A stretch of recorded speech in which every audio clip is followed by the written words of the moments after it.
In this video, you're going to learn 4 keys to building a budget in your 20s. Track your money, follow the 50-30-20 rule, pay yourself first, and avoid the traps that keep most people stuck. Master these, and you'll already be way ahead financially. The first one is track every dollar. When it comes to building a budget in your 20s, the very first step, and honestly the most important one, is learning to track every single dollar that comes in and goes out of your life. Most people skip this step. They jump straight into making budgets, setting goals, or downloading the latest finance app. But here's the truth. If you don't know where your money is going right now, any budget you make is just a guess. And if it's just a guess, chances are you'll quit in a few weeks because it won't feel realistic. So how do you actually track every dollar? The process is simple, but it takes commitment. First, you need to know your income. For some people, that's easy. You get a paycheck every 2 weeks and the number doesn't change. But for many young adults in the US, income can come from multiple sources. You might have a part-time job, maybe a side hustle like food delivery or freelancing, or even tips and commissions. Add all of these up and write them down. Don't focus on your gross income, focus on what actually lands in your bank account after taxes, because that's the money you can use. The next step is to track your expenses. This is where things get eye-opening. For at least 30 days, track where every dollar goes. That doesn't mean you have to keep a little notebook and write down every coffee or every snack, unless that's your style. Instead, you can use tools that make it easy. Free apps like Mint, EveryDollar, or YNAB connect to your bank account and automatically categorize your expenses. If you prefer doing it manually, a simple Google Sheet or Excel spreadsheet works just as well. The important part isn't the tool, it's the consistency. Don't skip the small purchases. That $6 coffee, the $12 Uber ride, the streaming subscription you forgot about, it all matters. Once you've tracked expenses for a month, you'll start to see patterns. And most people are shocked when they add it up. Maybe you thought you were only spending $100 a month eating out, but it's actually closer to $350. Maybe you assumed your subscriptions were just a few bucks here and there, but they add up to $80 a month. By putting everything into categories like housing, transportation, food, debt payments, entertainment, and miscellaneous spending, you get a clear picture of where your money is really going. This is where budgeting starts to make sense, because you're no longer working off guesses. You're looking at the real numbers. And here's the most important thing to remember, tracking your spending isn't about judging yourself. It's about awareness. If you spent more than you wanted to last month, that's fine. The point isn't to feel guilty, the point is to know. You can't improve what you don't measure. When you actually see your spending habits laid out in front of you, you get the power to make conscious choices. Instead of wondering why your bank account is empty before payday, you'll know exactly why.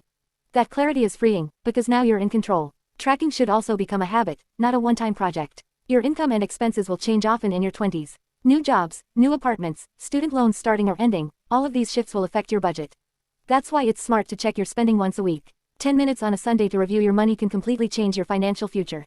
This habit is especially powerful in your 20s, because it sets the foundation for the rest of your life. Just like learning healthy eating or exercise habits early on, learning good money habits now will save you a lot of stress later. Most people never do this.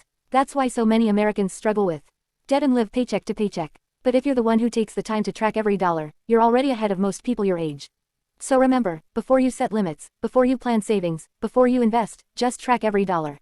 Awareness comes first. Once you do that, budgeting becomes 10 times easier, and it becomes something you can actually stick with. Now the second, follow a simple budget rule. Once you've started tracking every dollar, the next step is giving your money a plan.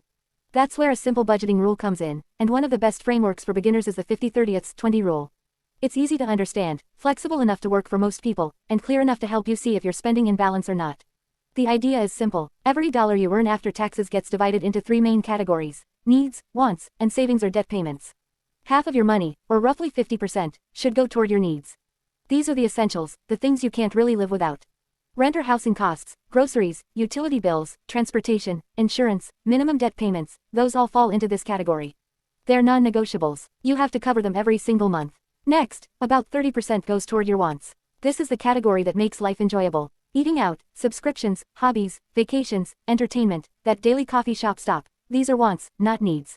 They improve your lifestyle, but you could cut back if you had to. And finally, the last 20% goes toward savings and extra debt payments. This is the category that sets you up for the future. It includes emergency savings, retirement contributions, investments, and paying down debt faster than the minimum. This 20% is the part that builds wealth and financial security over time. Now, the beauty of the 50-30-20 rule is that it's simple enough to remember, but flexible enough to adjust to your own situation. If you live in a high cost of living city like New York or San Francisco, your rent alone might take up more than 50% of your income. In that case, you might have to reduce your wants category to make space for your needs. On the other hand, if you're living at home or in a low-cost city, your needs might only take up 30 or 40% of your income. That gives you more freedom to save or invest aggressively. The point isn't to hit the percentages perfectly every month. The point is to have a guideline so you can see where your money is going. For example, if you realize that your wants are taking up 50% of your income while your savings are less than 10%, that's a red flag. You know you need to make some adjustments. On the other hand, if your savings are above 20%, that's amazing. It means you're ahead of the curve and building wealth faster than most. The 50-30-20 rule is also powerful because it balances life today with life tomorrow. A lot of budgeting advice feels restrictive, like you're supposed to cut out every fun expense until you're financially free. But the truth is, if your budget feels like punishment, you won't stick with it. This method gives you permission to spend on things you enjoy while still making progress toward long-term goals. You can still go out with friends, take a trip, or buy something you want without feeling guilty, as long as you're staying within your 30%. In your 20s, this balance is especially important. These are the years when you're figuring out how to live on your own, maybe paying off student loans, and at the same time, you don't want to miss out on experiences. Following a simple rule like this keeps you from overspending in one area and neglecting another. It creates structure without being overwhelming. And remember, it's a framework, not a prison. You can adjust the percentages over time as your situation changes. Maybe you want to save 30% instead of 20% because you're chasing financial independence. Maybe you allow yourself more wants during a good income year. The flexibility is what makes this system so sustainable. At the end of the day, the 50-30-20 rule works because it simplifies the budgeting process. Instead of feeling like you need to micromanage every single purchase, you're just making sure that your overall spending lines up with these broad categories. And when it does, you'll know you're living within your means, enjoying life, and building a stronger financial future at the same time. Now the third, pay yourself first. One of the most powerful budgeting habits you can build in your 20s is learning to pay yourself first. A lot of people think of saving as something you do if there's money left over at the end of the month. But if you approach it that way, most months there won't be anything left to save. Bills, unexpected expenses, and small splurges have a way of eating up whatever's left in your account. Paying yourself first flips that script. Instead of saving last, you save first, before you do anything else with your paycheck.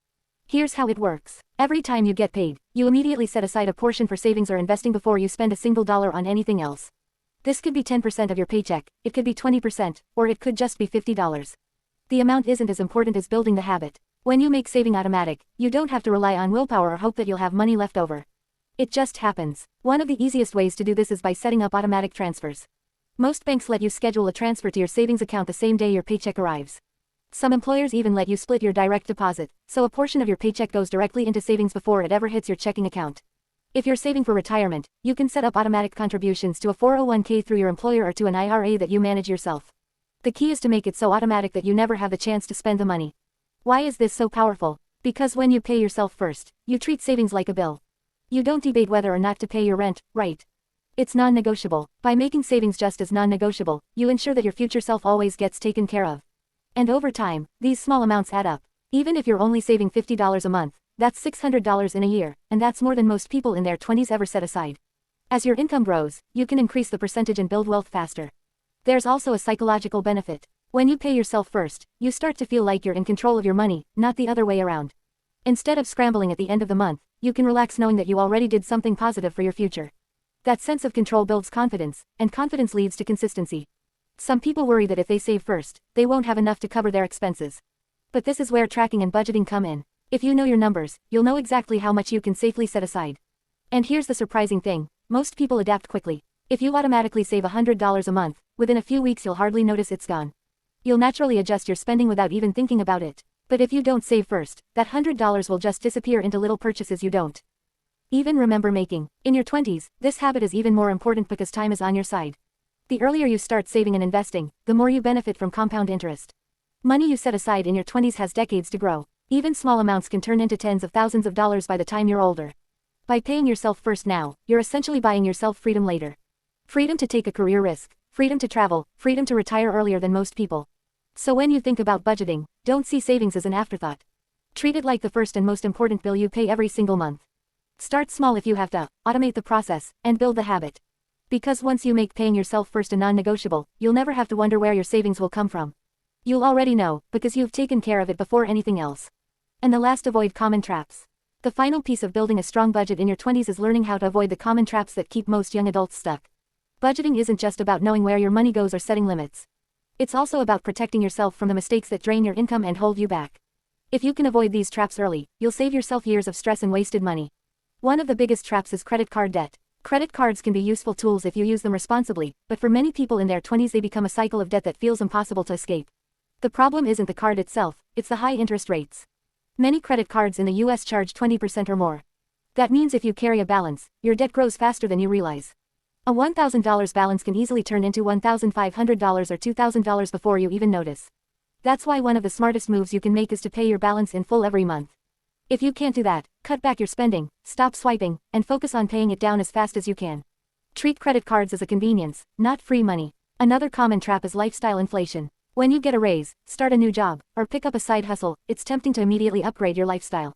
Maybe you move into a nicer apartment, lease a more expensive car, or eat out more often because you feel like you can afford it now. The problem is, the extra income disappears just as quickly as it arrived, and you end up living paycheck to paycheck at a higher level. Instead, when your income goes up, let your savings go up too. Enjoy some of the increase, of course, but resist the urge to spend all of it. If you save even half of every raise, you'll build wealth much faster without feeling deprived. A third trap is ignoring an emergency fund. A lot of people in their 20s don't think about emergencies because they feel young and healthy. But unexpected expenses happen to everyone: car repairs, medical bills, job loss, or even something as simple as needing to replace a laptop. If you don't have a cushion, you'll end up relying on credit cards or loans, and that puts you right back in debt. The solution is to set aside at least $500 to $1,000 as a starter emergency fund. It doesn't have to be huge at first. The goal is simply to have something to fall back on so a surprise expense doesn't wreck your entire budget. Subscriptions and small recurring charges are another silent trap. $10 here, $15 there, doesn't feel like much. But when you add them up, it's not uncommon for people to spend over $100 a month on subscriptions they barely use.